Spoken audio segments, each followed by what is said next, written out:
Hello everyone, welcome back to the channel.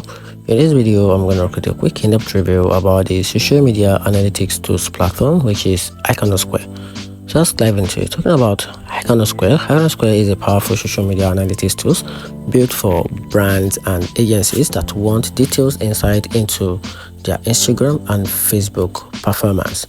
It helps track engagement, growth, and competitors' data with a clean dashboard and smart scheduling tools that makes planning posts easy and efficient.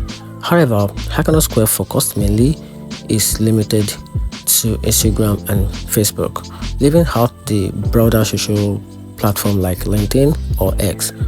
Some users also find it pricey for smaller teams, and in my opinion, the app is still great, or platform is still great for simple choice of data, driving marketers who want a deep insight and polished scheduling without needing a multi-platform support.